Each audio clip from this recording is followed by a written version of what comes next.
Pour le temps d'une bière aujourd'hui, on reçoit Gabriel Tessier qui travaille comme mixologue à la compagnie Mixologie à la maison. Notre pari d'aujourd'hui, c'est d'expliquer l'histoire à travers 3 drinks qui ont marqué le monde. Donc oui, effectivement, la mission, c'est d'explorer 3 cocktails que Gabriel a eu l'amabilité de présenter pour nous, de préparer pour nous et de voir comment ça a changé le monde. Ni plus ni moins avec Gabriel. Comment ça va?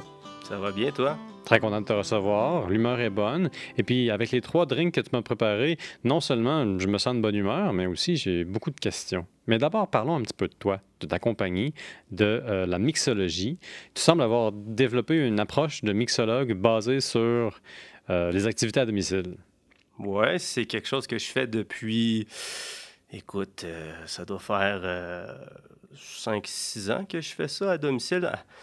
J'ai commencé ça après ou pendant la restauration, fait que je travaillais dans des bars à droite à gauche, en Outaouais, en Ontario, puis par la suite, j'ai commencé à avoir une clientèle qui venait me voir, Mhm.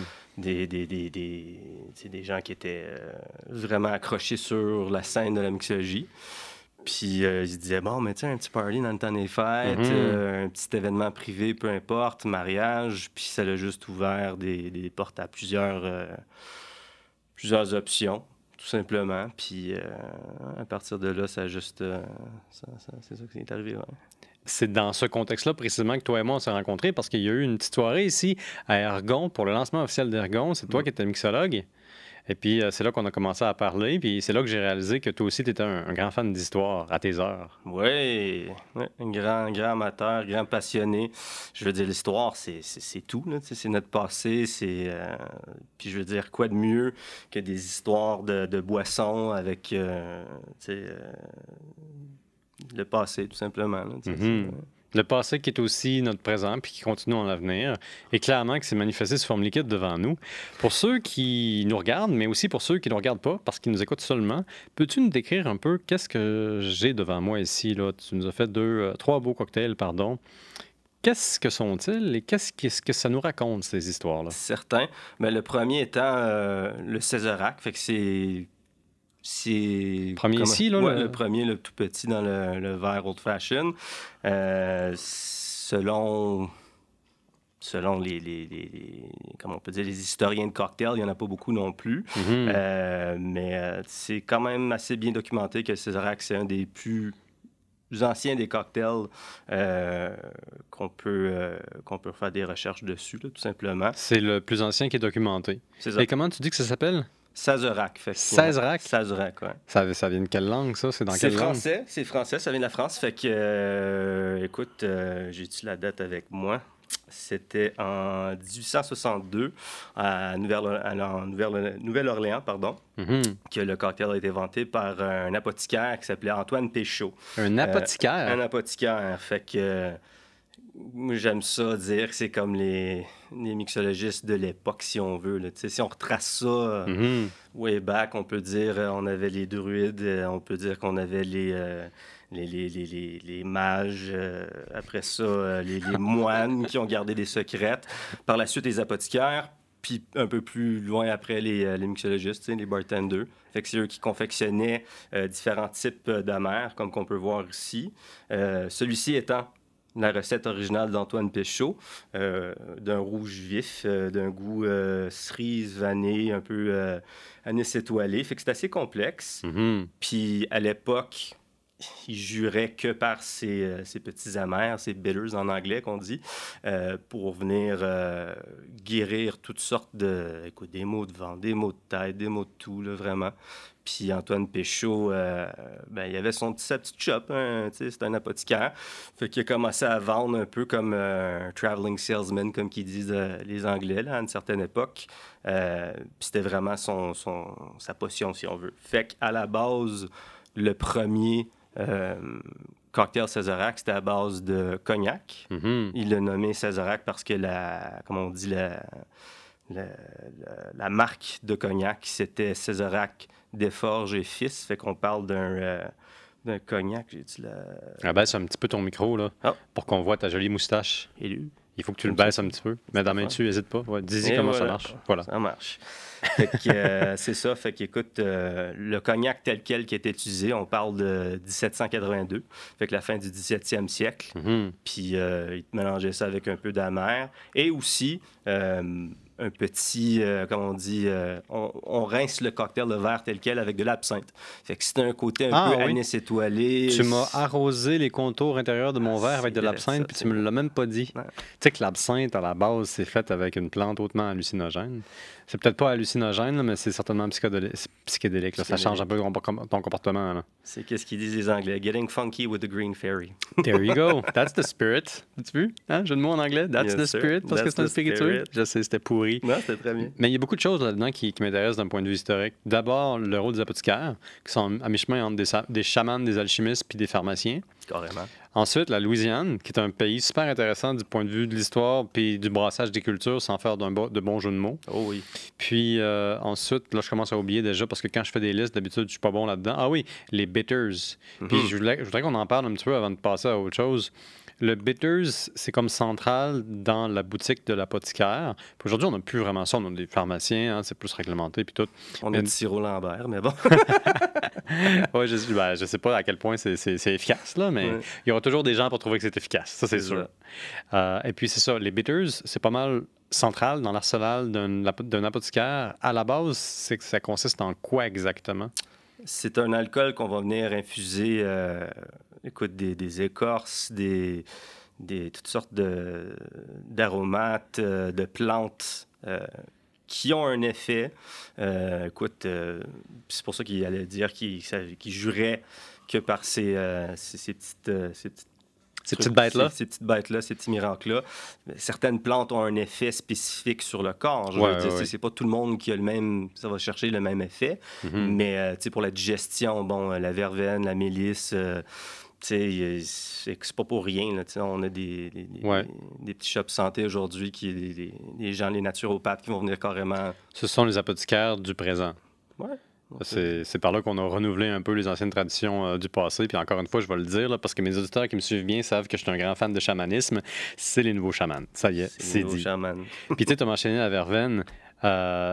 Puis tu as mentionné aussi le rôle de l'alcool pour, dans le fond, garder des plantes, parce que c'est à ça que ça sert un bitter. C'est un préservatif, c'est un solvant pour mettre des choses qui vont un peu se dissoudre, qui vont être conservées, surtout parce que l'alcool permet de conserver. Puis ça, moi, ça me ramène à la tradition grecque, à la tradition romaine, à la tradition gauloise. En fait, à la grande majorité des traditions qui aujourd'hui ont été diluées par la modernité, dans lesquelles on utilisait et on utilise parfois de l'alcool comme pilule pour faire avaler des plantes qui ont des propriétés médicinales. Puis ça, les Grecs le faisaient abondamment.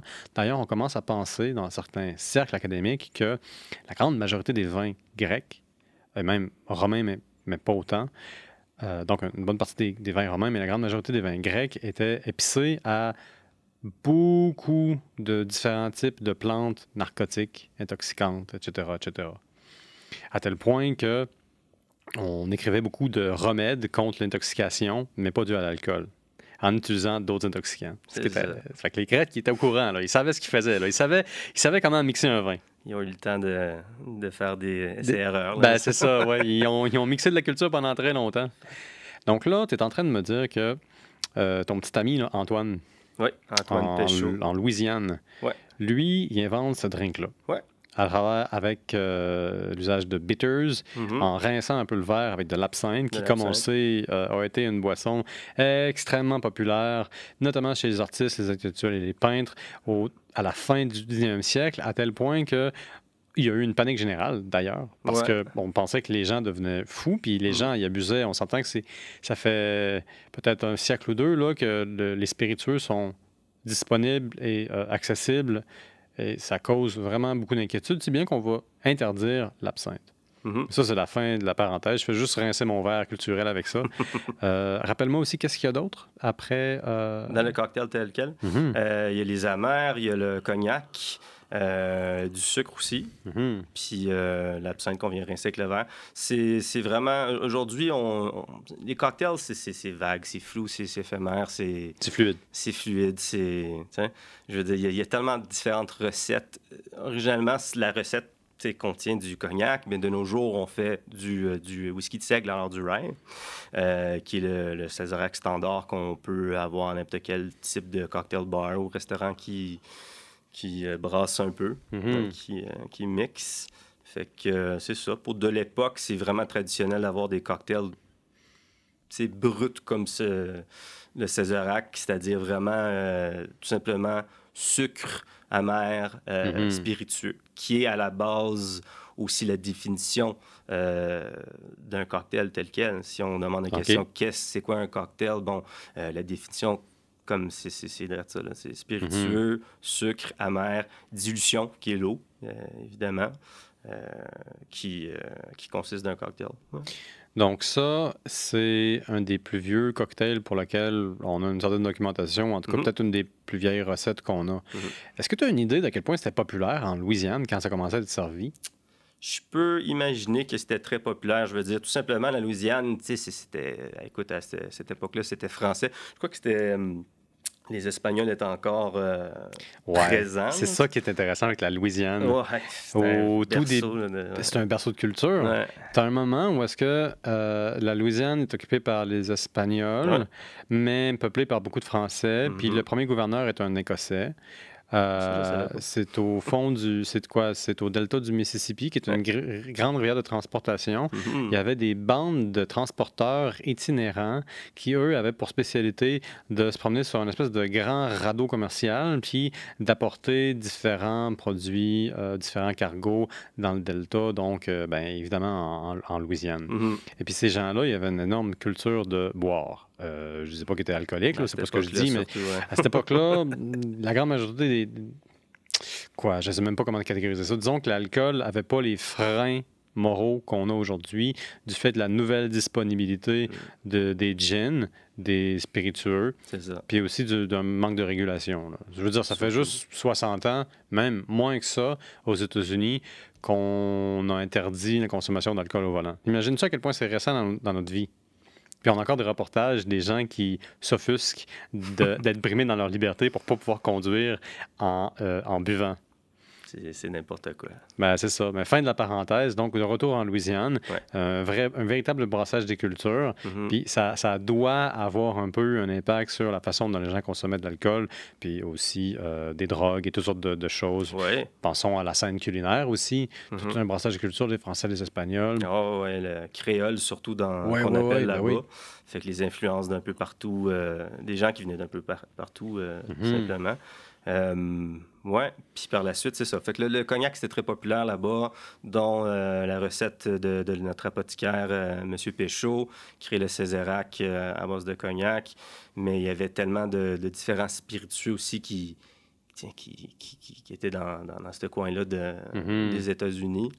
Fait que, Et puis là, aujourd'hui, est-ce que c'est encore un drink qui est populaire? Est-ce que c'est quelque chose de facilement trouvable? Plus ou moins. Je te dirais que depuis, on peut dire, la renaissance du mouvement de cocktails artisanaux, qui est depuis, début des années 90, fin des années 80, on retrouve beaucoup plus de cocktails qui ont cette notoriété, je te dirais, dans les menus.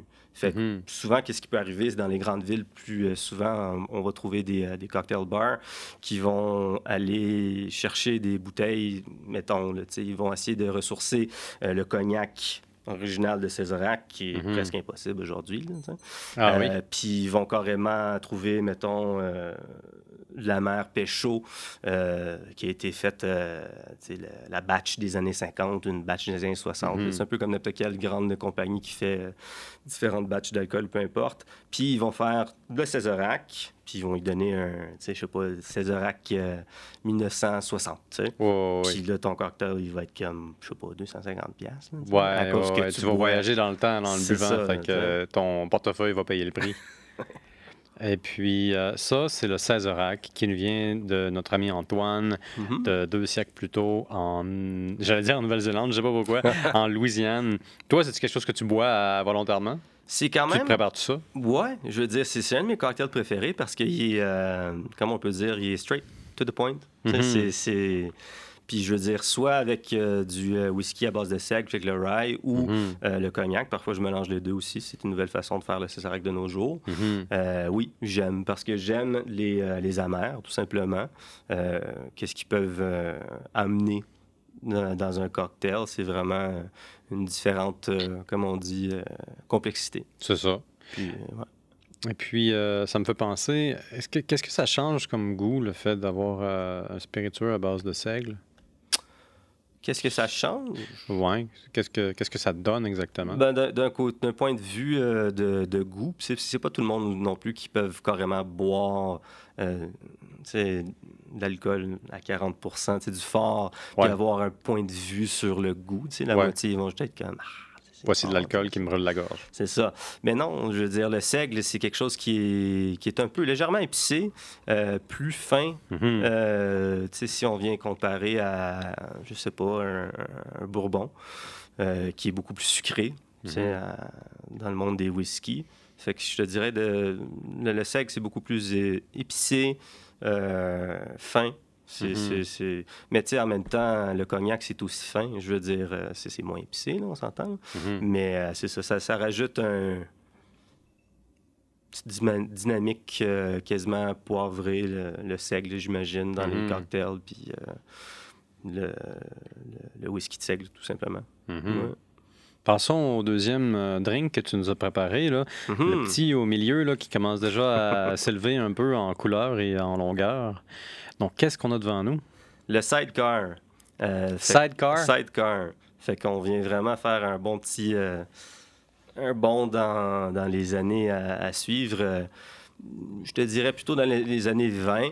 Oh boy, on change de registre, là. Ouais, mais plutôt qui a été conçu dans les années 20. Fait qu'à la fin de la Première Guerre mondiale, paraît-il, c'était un bartender... c'est où que j'avais écrit ça dans mes notes? Ça fait beaucoup de noms de différents bartenders. Pendant que tu cherches le nom, là, je vais te le dire que moi, je l'aime pas mal. Là. Ça a du peps, ce drink-là. Ouais. Oui. En fait, c'était Pat McGarry, qui est... encore là, les cocktails, là, c'est sujet à... C'est moi qui l'ai inventé, c'est moi qui l'ai inventé. Ça, c'est comme la poutine au Québec. C'est comme la poutine Tout au le Québec. monde a inventé la poutine au Québec. C'est justement ça. Savais-tu que j'avais inventé la poutine au Québec? Tu vois, tu le savais pas. C'est comme ça.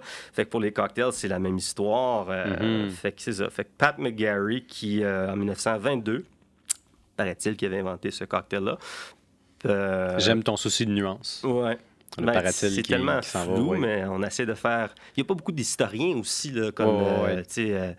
mais c'est pour ça qu'il faut qu'ils t'engagent. Il faut que tu ajoutes ça là, à ta compagnie. Là, de temps en temps, tu vas faire des conférences. Souvent, on va te bâtir un profil pour le temps de bière. Mais en tout cas, l'époque, elle est dite. 1922, c'est un peu les années folles de la contrebande, de la prohibition. Donc, il y a beaucoup d'expérimentation au niveau des cocktails parce que il n'y a pas beaucoup d'alcool de bonne qualité qui est disponible, donc les mauvais goûts, il faut les cacher. C'est ça. Mais je te laisse nous continuer dans cette lancée. Ouais. Ben, les années 20, les années folles, je veux dire, écoute, c'est bien documenté dans les films comme The Great Gatsby, écoute, des séries télévisées comme Boardwalk Empire, qui est celle de HBO, qui est super bon aussi. C'est ça. Fait que, l'alcool, c'est pas tout le monde qui peut avoir ce luxe non plus. Je veux dire, déjà là, le Volstead Act, de la Ligue de tempérance, je pense qu'on a Temperance League. La Ligue anti-saloon. Bon, c'est ça. Déjà là, c'est ça qui a fait en sorte que les gens avaient moins l'accès à de la qualité. Parce qu'il faut le dire, c'est cet acte-là qui interdit la vente, la production puis le transport d'alcool à travers tous les États-Unis, puis ça va durer à peu près 14 ans. De 1920 à 1933. Ouais. Puis là, tu as une explosion formidable du crime. Tout ça s'en va sous terre, underground, avec la mafia qui fait de l'argent, puis avec les speakeasy. C'est clair, c'est ça qu'ils font.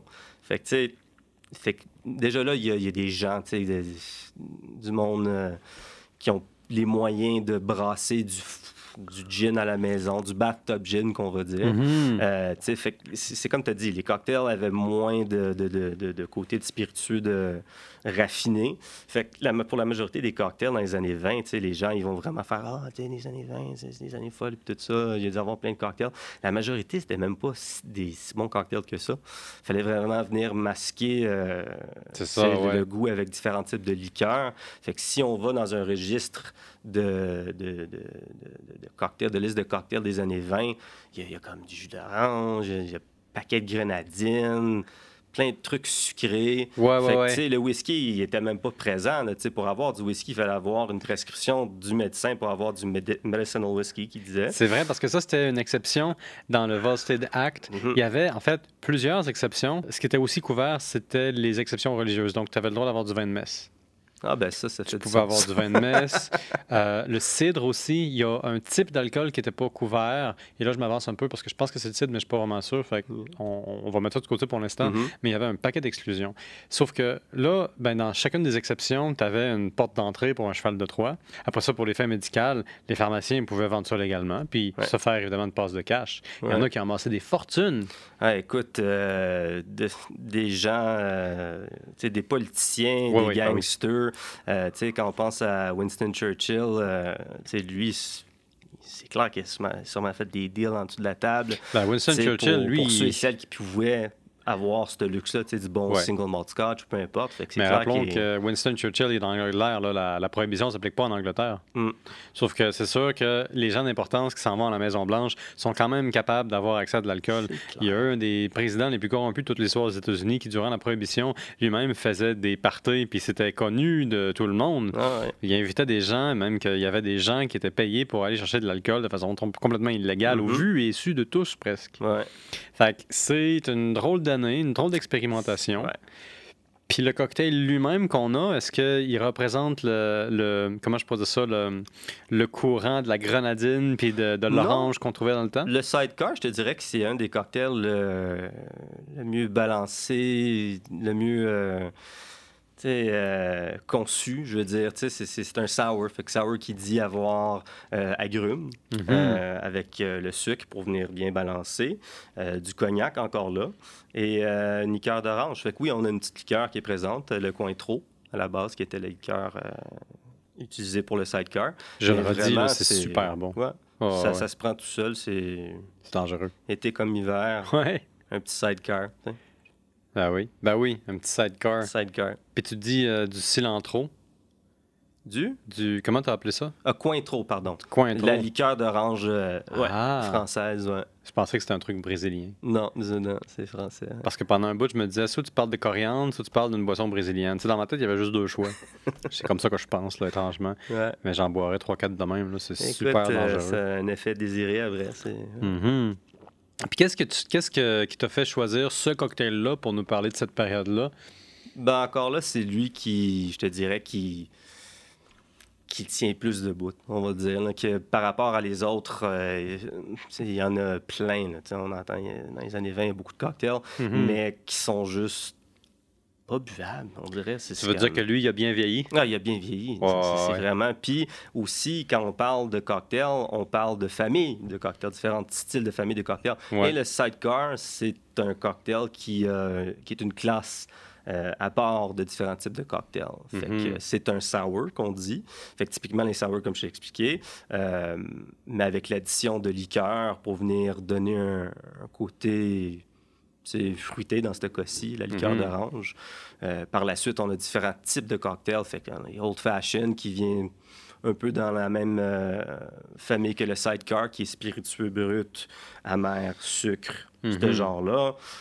Par la suite, il y a différents types, là, vraiment. Là, beaucoup de différents types de cocktails qui... Oui.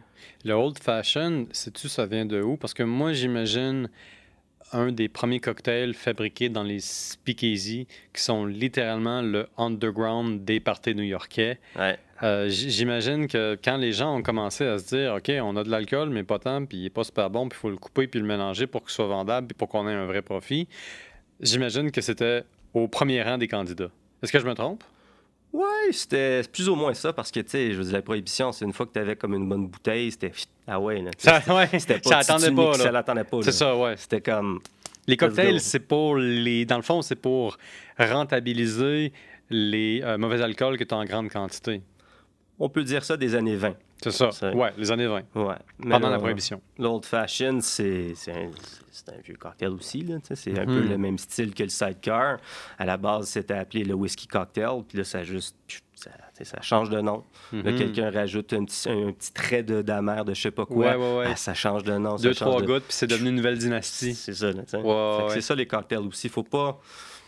Tu sais, il y a 15 000 façons de faire un Old Fashion, puis sont toutes les bonnes façons, tout dépendamment de la personne qui le boit puis qui l'apprécie au moment présent. Toi, c'est quoi ton truc quand tu fais un petit old fashion? Parce que je t'ai vu en servir de old Ouais. fashion. Là. Ouais. J'ai été témoin de ça. J'ai pas compris ce que tu faisais, mais je t'ai vu de loin là, pendant que je parlais à plein d'autres personnes pour leur donner une bière. Je demande toujours à la personne, premièrement, comment qu'il aime son Old Fashion.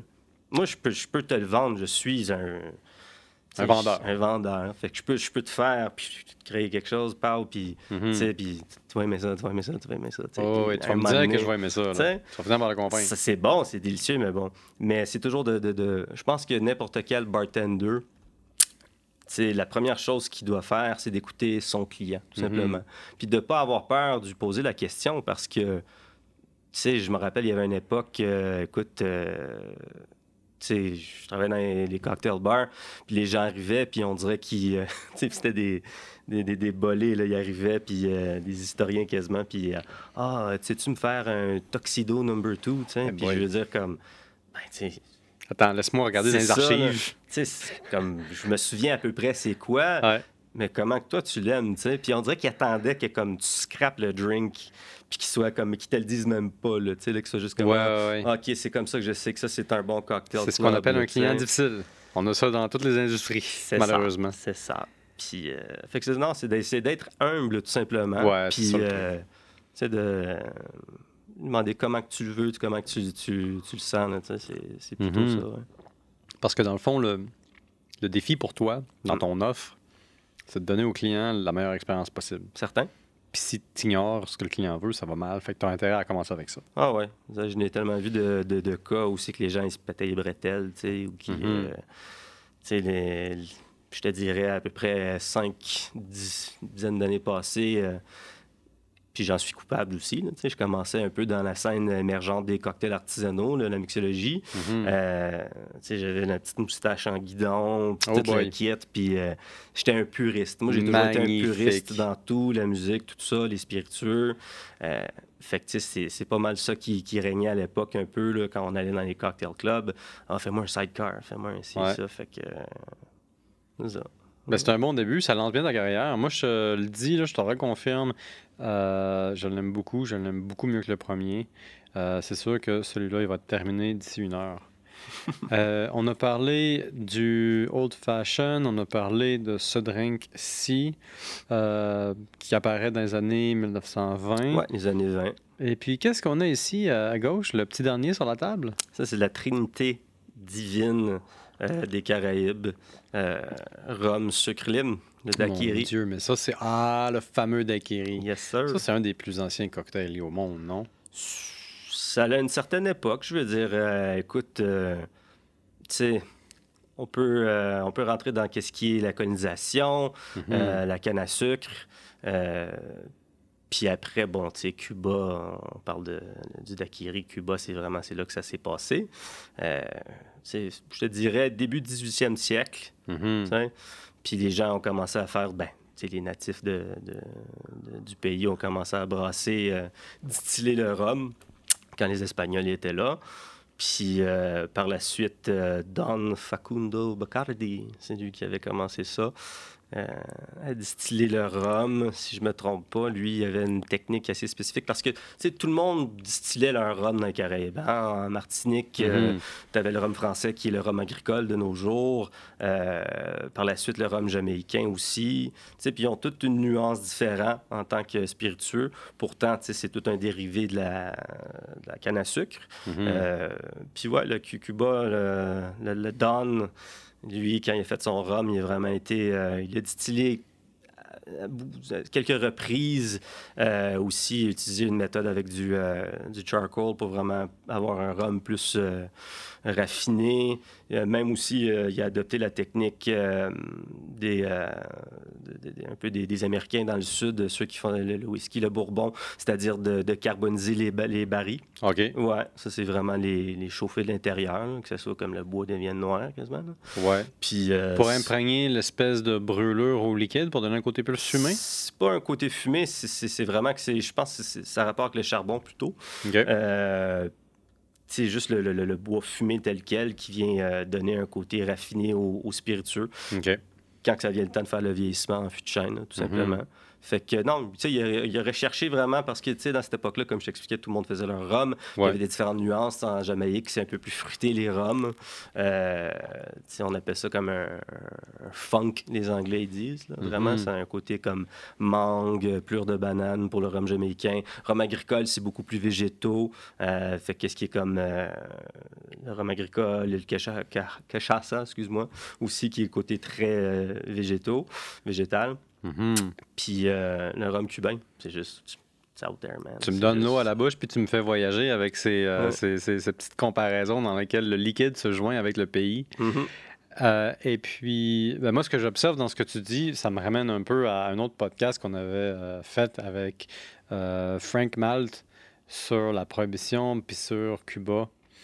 On parlait de l'époque moderne, mais ce qu'on réalisait, c'est que la colonisation dans les Antilles, c'est étroitement lié avec la culture de la canne à sucre.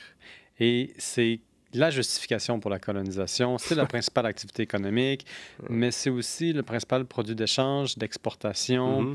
Et c'est aussi ce qui est au cœur des relations après la décolonisation. C'est aussi une énorme source de commerce pour les États-Unis jusqu'à l'indépendance. Puis après, ça fait partie du commerce triangulaire. Oh ouais. Ça supporte directement l'industrie de l'esclavagisme dans lequel des esclaves sont littéralement achetés par de la molasse ou par des tonneaux entiers de spiritueux. Ouais, c'est pas drôle. C'est une géopolitique très complexe. Puis au cœur de ça, tu as la canne à sucre qui va se retrouver en Europe aussi, puis qui va directement supporter l'essor du commerce des spiritueux. Donc, c'est fou comme tout est dans tout.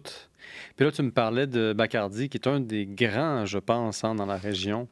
Ouais, ben Bacardi, aujourd'hui, c'est un des plus grands, je veux dire. Là, quand on parle de différents portfolios de marques de spiritueux, Bacardi, c'est all the way up. Oui, ben justement, Bacardi, je pense, a fait un coup d'éclat, un coup de génie même durant la prohibition américaine, où est-ce que tu as beaucoup de gens des États-Unis qui s'en vont à Cuba. Il y en a qui s'exilent pour de bon, là. Ah ouais. Qui abandonnent pas leur citoyenneté, mais certainement le territoire américain pour aller s'installer à Cuba. C'est exact. Tu as eu à peu près 10 000 bartenders qui se retrouvaient à Cuba pour travailler parce qu'ils ne vont pas aux États-Unis. Exact. C'est vraiment, ça devient un point stratégique pour les Américains. Je te dirais, l'année longue, mais c'est clair que comme, mettons, de décembre à fin janvier, je sais pas quoi, j'avais lu, un moment donné, c'était quoi, là, il y avait au-dessus de, je sais pas, comme, quelque chose comme 2 ou 3 000 Américains qui débarquaient par semaine, genre à Cuba pour, vraiment fêter le fait que l'alcool était légal là-bas, là, le party continue. Ben, Cuba était juste à côté aussi. 2 heures de vol. Je crois qu'il y avait moins de vols à l'époque. Là. On est quand même en 1920. Mais aussi, revenons-en à ce drink-là. Est-ce que je me tromperais en supposant que ce drink-là, il se développe surtout à Cuba? Oui, bien, primordialement, c'est comme j'ai dit tantôt, là, c'est un peu la trinité divine des Caraïbes. Là, c'est ça, là, le rhum, le lime et sucre. Mais le daiquiri tel quel, c'était après c'était la guerre hispano-américaine. OK. Fait que qu'est-ce qui est arrivé, c'est que les Américains ont rentré à Cuba, puis ont repris possession de Cuba, tout simplement. d'espagnol. Par la suite, les Américains avaient déjà des parts dans certaines business à Santiago.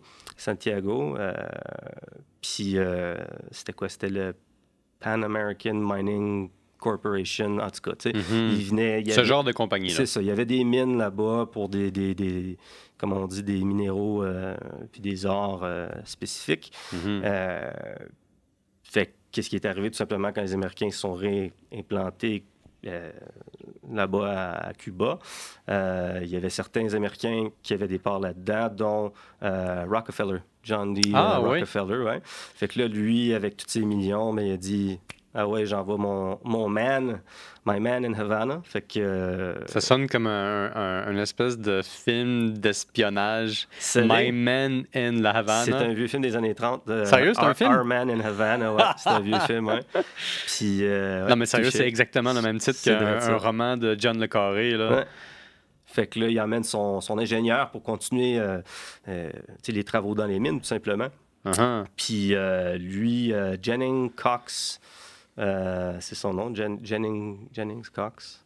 Puis lui, un moment donné, qu'est-ce qui arrive? Il est à Cuba, puis là, il reçoit des amis américains, tout simplement. Puis lui, c'était plutôt le gin, son spiritueux. Puis il était réputé pour boire des sours. Fait qu'encore là, agrumes, sucre, spiritueux. Puis là, il réalise qu'il n'y a plus de gin dans son bar. Puis... La compagnie qui travaillait, qui faisait dans les mines, il donnait du rhum aussi au patron. Ça fait comme il y avait comme je sais pas moi, quelques bouteilles par mois. Fait que là, il est comme, oh merde, mes invités s'en viennent, faut que je fasse quelque chose rapido. Là, je vais prendre le rhum. Ah ouais, le rhum. Oh shit, il y a des limes dans ma cour. Lime, sucre, rhum. Ouais. T'sais. Mais ça, je veux dire, cette combinaison-là, ça date pas exactement de cette époque-là. C'est depuis... C'était dans l'air du temps. Là. C'était le zeitgeist. C'était une pratique depuis longtemps établie. Puis attends, je veux bien le prononcer, le daiquiri, c'est juste une institutionnalisation de cette pratique-là. Exact. Fait que là, lui, tu sais, il est là-bas, il était à daiquiri. Là, il est comment on l'appelle? Daiquiri. Ses amis américains, ils capotent. C'est un cocktail qui est né là.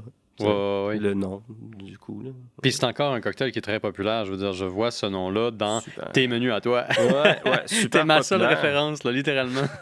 Puis qu'est-ce qui est le fun aussi du daiquiri, c'est que avec la renaissance du mouvement de cocktails artisanaux, aujourd'hui, c'est plutôt qu'on vient shaker le cocktail tout simplement avec rhum, lime, sucre. Mais c'est pas la façon que, mettons, nos parents ont été... éduqués de boire le cocktail. Eux, c'était vraiment plus le mixeur, fait que le blender. Hein?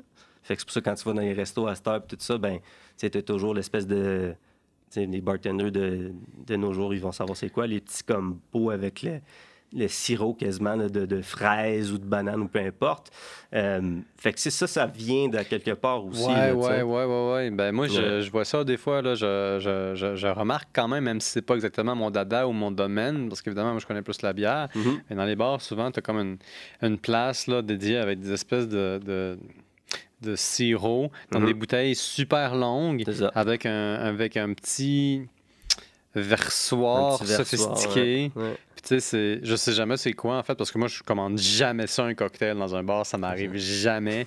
Mais quand je vois ça, je me dis toujours qui produit ça puis pourquoi, à part ces gens-là. Mais bref, c'est pas une question pertinente pour notre podcast. Tout ça pour dire que il y avait une gravité avec laquelle tu as dit c'est pas ça que nos parents faisaient. Puis ça m'a intéressé parce que tu m'as regardé puis c'était quasiment un avertissement. Nos parents, ils mixaient pas de la même façon. Ils mixaient pas de la même façon. Puis je veux dire, ça, c'est juste...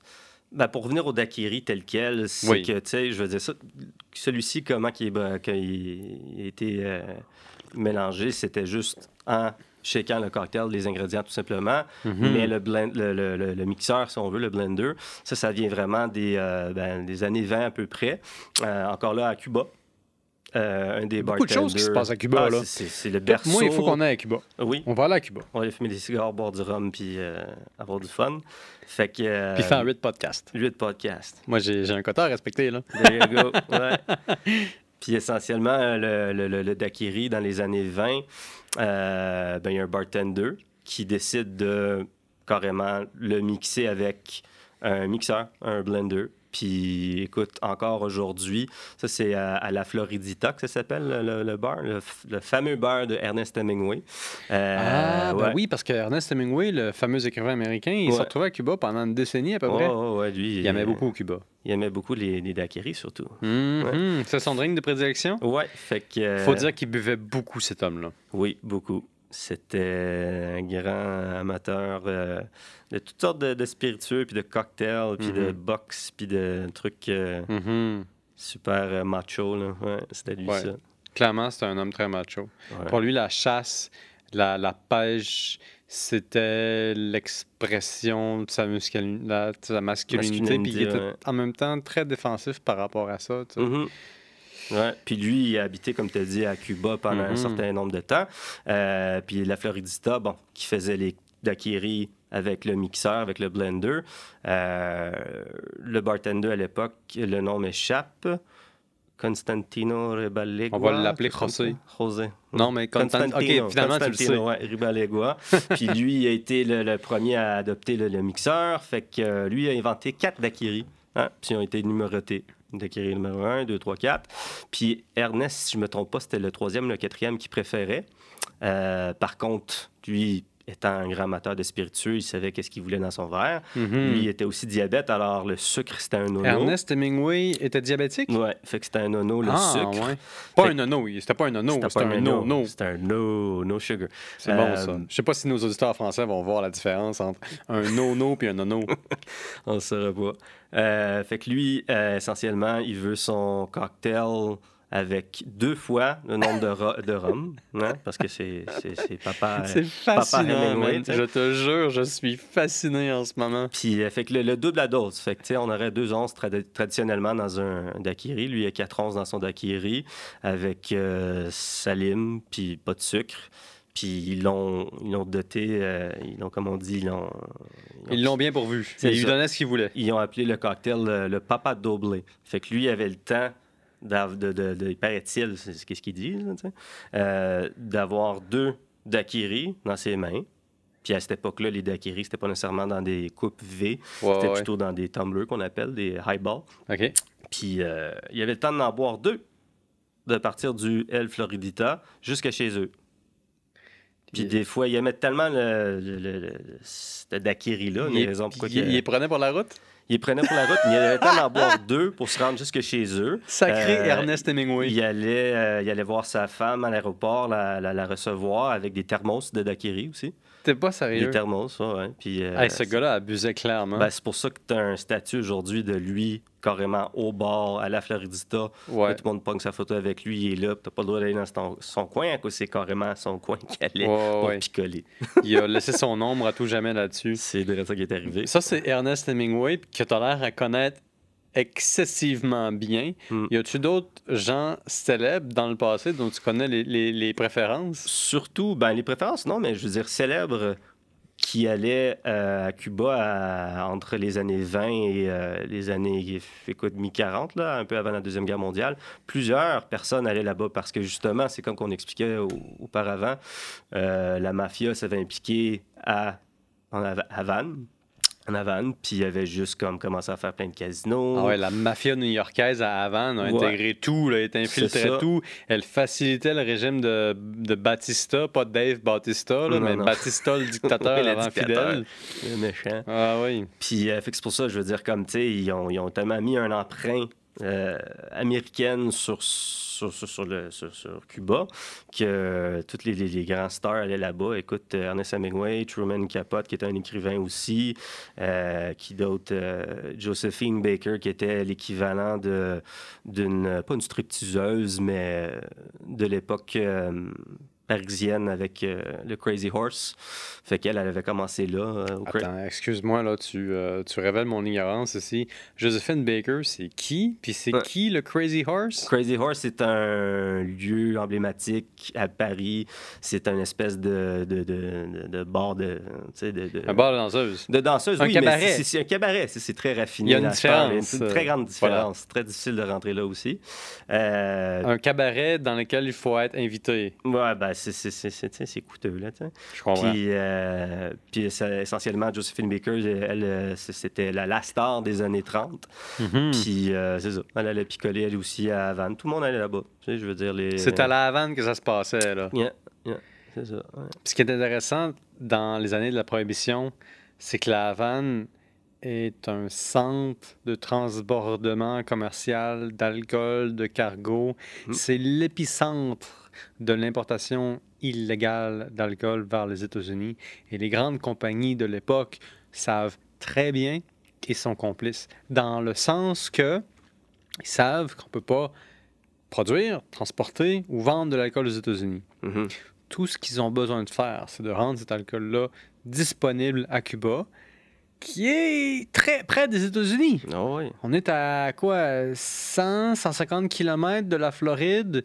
Tout ce que tu as besoin, c'est d'1 milliard de bateaux qui sont prêts à faire à leur propre risque le voyage vers les États-Unis pour fournir de l'alcool qui est venu légalement à Cuba de façon illégale aux États-Unis. Et les grandes compagnies de spiritueux de l'époque savent très bien que s'ils veulent vendre, ils ont juste à vendre à Cuba. Ah oui, et puis c'est tout. Ils n'ont pas à se préoccuper du reste. Parce qu'il y a des gens qui vont avoir l'initiative à Cuba, puis qui vont s'occuper, puis qui vont assumer pour eux le risque. C'est ça qui arrive à Cuba. Dans ces années-là. Aujourd'hui, je ne sais plus. Ça se passe plus de même. Mais j'ai visité Cuba. Ah, chanceux. Il y a à peu près 2 ou 3 ans. J'étais dans un resort, puis c'est la dernière fois de ma vie que je vais dans un resort, parce que c'est clairement pas pour moi. Mais je me suis retrouvé à la Havane. Quelle ville extraordinaire, bizarre, et clairement à 40 ans en arrière de notre époque. C'est fou. Tu vas là-bas, les chars datent des années 1960 et ils roulent encore. C'est quelque chose. J'ai l'impression que je suis dans l'ombre d'Ernest Hemingway dans beaucoup de rues où est-ce que je suis allé cheminer pour le temps d'un jour. Je n'allais pas dire le temps d'une bière, parce que j'étais là quand même pendant plusieurs heures. Mais ouais. Ça, il y a beaucoup de choses intéressantes qui se passent à Cuba côté histoire de l'alcool. Parce que c'est un centre névralgique du commerce, en tout cas dans ces années-là, vers la prohibition américaine. C'est là que la mafia new-yorkaise s'en va recycler son argent. Et puis, ça contribue au sentiment anti-américain. Parce que la mafia, elle est américaine. Elle fait ses propres intérêts, elle fait ce qu'elle veut, mais elle recycle de l'argent américain. Et puis, la mafia américaine, évidemment, c'est pas le gouvernement américain, c'est la mafia. C'est le contraire. Eux autres, ils vont donner des armes au régime plus ou moins dictatorial de Batista. Puis là, évidemment, ça nourrit le sentiment un peu antipopulaire. Il y a aussi l'idée que c'est pas super le fun qu'une bonne partie des commerces qui font de l'argent sont étrangers, que les restaurants, que les bars, que les hôtels de luxe non seulement soient étrangers, mais appartiennent à la mafia, dans lequel ils vont recycler leur argent, qu'ils vont utiliser pour entretenir le dictateur qui oppresse la population. Ça va contribuer directement à l'avènement de Fidel Castro. C'est arrivé quelques fois. Je veux dire, ils ont eu la vie dure. Ils ont eu la vie dure. La vie dure. Y a-tu un cocktail qui a eu un rôle historique dont on... Oups. Un petit vinyle. Ben oui, un petit vinyle qui est tombé. Y a-tu un autre cocktail qui, pour toi, a joué un rôle historique important qu'on n'a pas eu le luxe de couvrir encore, mais qui deviendrait comme ça en Je te dirais le martini.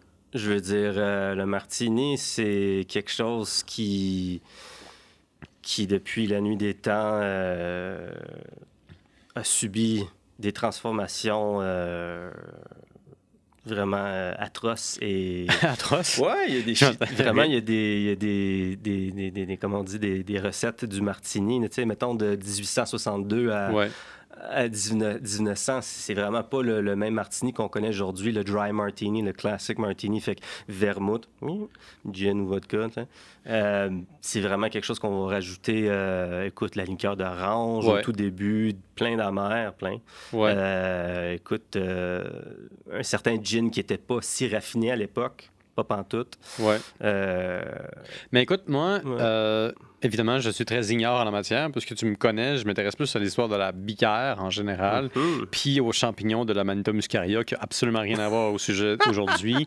Mais bon, je veux comparer mes connaissances avec les tiennes et les valider. Ouais. Moi, j'ai écouté un documentaire, Ouais. ça s'appelle James Bond, Oh. dans lequel James Bond crée le fameux martini au shaker pas à la cuillère. Le Vesper Martini. Ouais. Le Vesper, basé sur sa seule flamme, avant qu'il Ouais. rencontre l'autre dame, là, Swan, Elizabeth Swan, je pense, ou C'est ça. quelque chose qui finit par Swan, bref, dans un des derniers films Ça avec me dit Daniel quelque Craig. chose. Donc, James Bond a-t-il inventé le martini?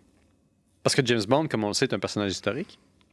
Ian Fleming aurait inventé le Vesper Martini. Sérieux? Ben, l'écrivain, celui qui a écrit le livre. Tel Fait que quel. Vesper, c'est pas une invention récente, là, ça vient Non, c'est directement vraiment de l'esprit du de... livre. Ah, ouais, Fait ok. que je te dirais, je veux dire la fin des années de la Deuxième Guerre mondiale. Là, fait que c'est un peu avant les années 50. Ouais. Puis Ian Fleming, il a écrit le livre Casino Royale, qu'on voit la recette originale du Mhm. Vesper Martini, qui était à la base 3 ingrédients, qui était un apéritif français à base de vin blanc qui s'appelait le Quina Lillet, aujourd'hui qu'on appelle du coquille americano.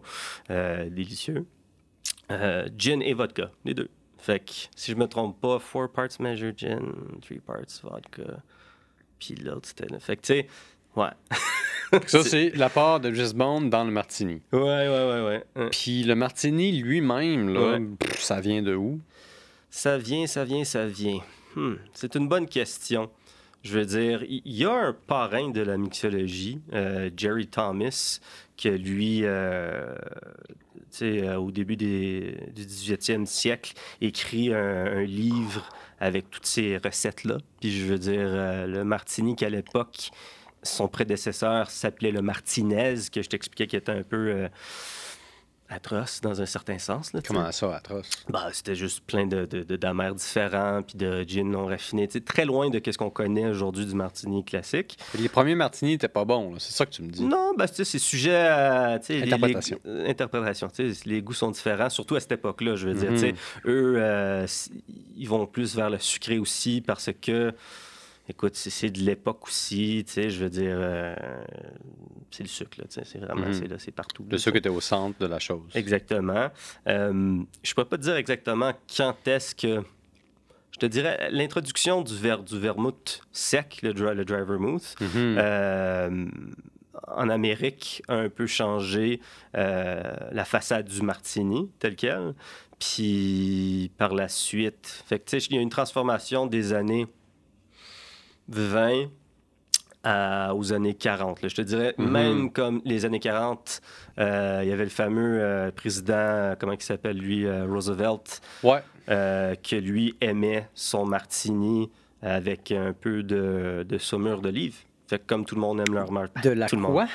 Le dirty martini un peu, là, comme De la saumure. d'olive marinée, le jus là, tel quel dans les olives là, qu'on tient dans le petit bocal. Là, fait que, Là, on parle pas d'huile d'olive. non, du tout, la saumure. Fait que le mix, si on veut, d'eau et du sel, et peu importe, là, OK. qui fait qu'il garde tes olives. Là, Ouais. qu'aujourd'hui, toutes les... pas tout le monde, mais tu sais, des dirty martini, fait que t'en rajoutes. Mais c'est ça, fait que le fameux président Roosevelt, lui, c'était un des premiers à juste avoir... Parce que l'olive a toujours été un...